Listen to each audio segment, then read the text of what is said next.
Berikutnya kita ke Yuliana Fonataba yang ada di jalur selatan, ada di Limbangan. Yuli, ceritakan apa yang terjadi di belakang Anda. Di Limbangan, Kabupaten Garut, beberapa saat lalu sebelum saya melaporkan langsung di sini padat, bahkan kendaraan harus berhenti untuk beberapa saat. Namun karena rekayasa lalu lintas yang diberlakukan, akhirnya mobil bisa melaju dengan kecepatan 40 sampai 60 km per jam.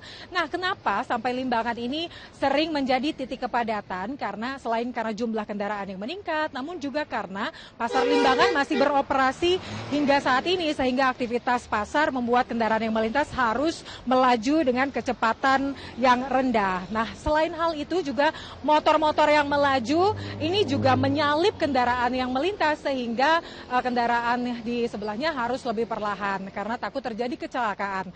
Nah, selain itu juga kalau kita lihat titik kepadatan yang terjadi di Limbangan ini juga menyebabkan kepadatan juga di Nagrek. Jadi ketika Limbangan macet atau padat, itu juga menyebabkan ekornya sampai ke Nagrek.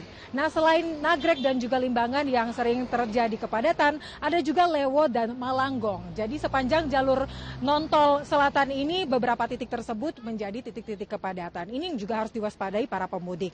Nah, untuk mengantisipasi atau untuk melerai kepadatan yang terjadi di sepanjang jalur selatan ini, ada beberapa hal yang dilakukan, yaitu one way atau sistem satu arah yang diberlakukan di sepanjang Nagrek hingga Garut. Jadi ini diberlakukan secara kondisional ya. Jikalau terjadi kepadatan, maka akan diberlakukan satu arah ini dari Nagrek hingga Garut.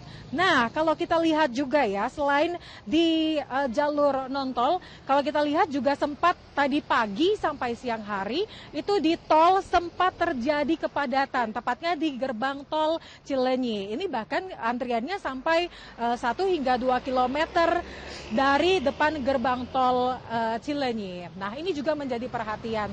Namun, kalau saya bisa kembali lagi ke jalur non-tol, kenapa sampai siang hari cenderung lebih lancar begitu ya, ramai lancar di jalur selatan? Karena pemudik ini cenderung melakukan perjalanan di malam hingga dini hari supaya terhindar dari terik matahari.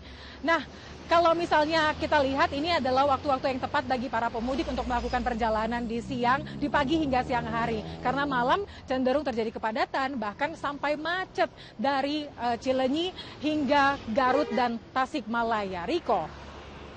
Yuliana Fonataba melaporkan langsung dari Limbangan, Garut di jalur selatan.